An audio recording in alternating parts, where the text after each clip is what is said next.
1991 से छात्र संघ की राजनीति से अपना सियासी सफर शुरू करने वाले दयाशंकर सिंह आज उत्तर प्रदेश सरकार में कैबिनेट मंत्री हैं। इस बीच का जो लंबा संघर्ष रहा है, तमाम बार वो संगठन के महत्वपूर्ण पदों पर काम करते हुए एबीवीपी से लेकर के और जो युवा मोर्चा है वहाँ से सफ़र तय करते हुए और अब उत्तर प्रदेश सरकार में कैबिनेट मंत्री है। पूर्वांचल से आते हैं और पूर्वांचल में इस वक्त एक जंग छिड़ी हुई है। ये जंग छिड़ी हुई है समाजवादी पार्टी और भारतीय जनता पार्टी के बीच, जिसमें दोनों ही दलों की साख दांव पे लगी है और एक टेस्ट जो इंडिया बनाम एनडीए का होना है, ये कहा जा रहा है कि उसका पहला टेस्ट घोसी विधानसभा सीट है और वहाँ से समाजवादी पार्टी की तरफ से जो उम्मीदवार हैं उनके मुकाबले जिनको बीजेपी ने खड़ा किया, दरअसल वो समाजवादी पार्टी के ही विधायक थे और बीजेपी से छोड़ के गए थे।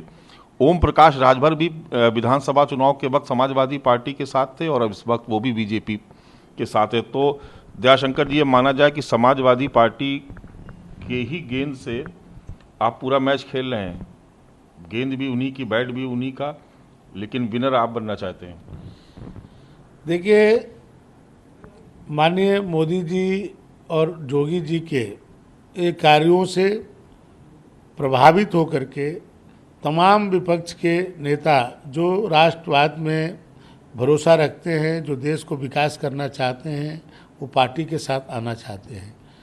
और पहले भी दारा सिंह चौहान और माननीय ओम प्रकाश राजभर जी भारतीय जनता पार्टी के साथ थे, माननीय जोगी जी के कैबिनेट में सदस्य थे। उन लोगों को लगा होगा कि जो निर्णय हमने किया था वो निर्णय मेरा ठीक नहीं था और फिर से अपने निर्णयों पर उन्होंने पुनर्विचार किया और आज उन्होंने इस्तीफा दे करके भारतीय जनता पार्टी में शामिल हुए हैं। इसके कारण ये चुनाव हो रहा है।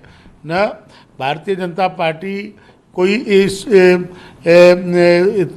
इसके लिए वो कोई प्रयास नहीं किया है, वो खुद जो है इस्तीफा दे करके वो भारतीय जनता पार्टी में आए, इसलिए उपचुनाव हो रहा है और इस उपचुनाव में भारतीय जनता पार्टी जीतेगी। दारा सिंह चौहान जी फिर से जीतेंगे और ये मैं कह सकता हूँ। ये सीट को माना जा रहा है कि ये इंडिया बनाम एनडीए की लड़ाई का पहला टेस्ट है। ये समाजवादी पार्टी भी बहुत कॉन्फिडेंट है और ये कहा जा रहा है कि चुनाव उतना आसान नहीं है जितना दिखाया जा रहा है। देखिए, ये सीट समाजवादी पार्टी के ही दारा सिंह चौहान जी थे, वो उनके इस्तीफे से कारण ये चुनाव हो रहे हैं। और मैं ये कह सकता हूँ कि इंडिया जिसको आप कह रहे हैं वो तो डॉट इंडिया है, नॉट इंडिया है भाई। I dot N dot I dot D dot, तो ये इसको इंडिया कहना ये गलत है। ये यदि इसका सही रूपांतर करें तो डॉट इंडिया कहें तो ज़्यादा अच्छा रहेगा। ये केवल नाम बदलने से ये थोड़ी छोला थोड़ी बदल जाता है और इन लोगों के जो कृतित्व है, ये सभी जितने किसी पर कोई जेल से छूट के आया है, किसी पर आपराधिक मुकदमे चल रहे हैं, एक तरह के गठजोड़ है और ये गठजोड़ अपने भ्रष्टाचार से बचने के लिए, न कि देश का नेतृत्व करने के लिए। अच्छा, ओम प्रकाश राजभर को कैसे ले आए आप साथ में, क्योंकि वो लगातार वो सरकार को तो कोसते रहे बीजेपी के, लेकिन आपके साथ उनका संबंध हमेशा अच्छा रहा। देखिए, ओम प्रकाश राजभर जी दलितों, वंचितों, कमज़ोर वर्गों के लिए वो काम करते रहे हैं और जो वो काम करते हैं, जो वो सोचते हैं, उसको मोदी जी और योगी जी पूरा करते हैं। तो जो स्वाभाविक रूप से जो उनके वोटर हैं, उनके लिए जिसके लिए वो संघर्ष करते हैं, उसका काम भारतीय जनता पार्टी के साथ मोदी जी और योगी जी के साथ उसका समाधान हो सकता है। तो इसलिए वो स्वाभाविक रूप से हम लोग के नज़दीक हैं।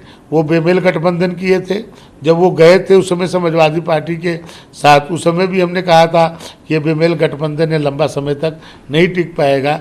भारतीय जनता पार्टी के साथ ही उनका जो एक जो गठबंधन है वो लंबे समय तक के लिए, क्योंकि वो हम लोग के नेचुरल गठबंधन है। जो उनके वोटर्स हैं, जो उनके सोच है, जो उनका संघर्ष है, वो यहीं पर उसका जो है क्रियान्वित हो सकता है। आप लोगों को ऐसा तो नहीं लगा कि राजभर एक फैक्टर था, वो भले ही खुद चुनाव ना जीत सकते हो लेकिन किसी के साथ मिलकर जितवा सकते हैं? पूर्वांचल में देखा कि आपको सीट जीतने नहीं दी इन्होंने बीते विधानसभा चुनाव में, मऊ में शायद आप एक सीट जीत पाए थे। गाजीपुर में भी, आजमगढ़ में भी, सब जगह साफ कर दिया था राजभर ने। देखिए, चुनाव जीतने और हारने के एक कारण नहीं होते हैं, लेकिन ये सही है कि ओम प्रकाश राजभर जी का अपना एक जनाधार है, उससे उससे इनकार नहीं किया जा सकता, क्योंकि वो चुनाव नहीं भी जीतते हैं तो उनके एक वोट बैंक होता है। अभी नगर पालिका के भी चुनाव हुआ, वो हम लोग से अलग होकर के चुनाव लड़े थे, लेकिन उनके वोट बैंक एक जगह दिखा और कई जगहों पर उनके प्रत्याशी जीत के आए भी, तो इसलिए उनके वोट बैंक को नकारा नहीं जा सकता है। उनके आने से निश्चित तौर पर भारतीय जनता पार्टी को भी लाभ होगा और उनको भी लाभ होगा, क्योंकि ओम प्रकाश राजभर जी बहुत दिनों से चुनाव लड़ते रहते थे, लेकिन जो भारतीय जनता पार्टी के साथ आए तो पहली बार 4 विधायक बने और वो खुद उत्तर प्रदेश सरकार में मंत्री बने। उसके बाद वो हम लोग के साथ छोड़ करके समाजवादी पार्टी में गए, फिर वहाँ भी 6 MLA उनके बने, तो उनका एक जनाधार है। कांग्रेस पार्टी और बहुत सारी पार्टियों से आज आगे वो निकल चुके हैं और लोकसभा में भी 10 सीटों पर वो कांग्रेस पार्टी से आगे थे, तो इसलिए एक जनाधार को उनको इनकार नहीं किया जा सकता। अच्छा, दारा सिंह चौहान पर शाही फेंक दी गई, ये कहा गया कि वो समाजवादी पार्टी का, जी फिर पता चला कि बीजेपी के कहने पे उसने ऐसा किया, तो क्या कोई नाराजगी है वहाँ की जनता में, घोसी की जनता में दारा सिंह चौहान को लेकर कि वो पहले इधर गए फिर उधर गए, या कोई सियासी साजिश लग रही है आपको? देखिए, कुछ नहीं, ये समाजवादी पार्टी के बौखलाहट है। समाजवादी पार्टी बौखलाहट में इस तरह के कार्य कर रही है और वो अभी जो पकड़ा गया उसने खुद बताया कि मैं समाजवादी पार्टी का घर करता हूं, और वो लोग ये बौखलाहट में, क्योंकि वो भारतीय जनता पार्टी के साथ आ गए, तो ये उन लोग को बर्दाश्त नहीं हो रहा है, तो इसलिए ये उन लोग बौखलाहट में इस तरह के कार्य कर रहे हैं। दूसरी तरफ आपने देखा कल स्वामी प्रसाद मौर्य की तरफ जूता फेंक दिया, वो बता रहे हैं कि वो बीजेपी ने फिकवाया। देखिए, स्वामी प्रसाद मौर्य जी लगातार जो है हिंदू देवी देवताओं के बारे में वो टिप्पणी कर रहे हैं और जानबूझ के करते हैं, चर्चा में आने के लिए करते हैं, क्योंकि जब से वो चुनाव हारे हैं वो विचलित हो गए हैं। भारतीय जनता पार्टी का एक सामान्य कार्यकर्ता ने उनको चुनाव हराया है, तब से वो कोई न कोई ऐसे इशूज पर जो धार्मिक भावनाओं को उभार करके वो चर्चा में आकर के वो राजनीति में बने रहना चाहते हैं। इसलिए ये वो खुद स्वयं में चाहते हैं कि मैं उनके ऊपर इस तरह के चीज़ हों कि वो चर्चा में आवे, इसलिए उनको इससे बचना चाहिए। मतलब आप ये कह रहे हैं कि स्वामी प्रसाद मौर्य ने खुद पर जूता फेंकवा लिया? वो जानबूझ के इस तरह के बयानबाजी करते ही हैं कि वो लोग उनको इस तरह के करें कि वो चर्चा में आवे।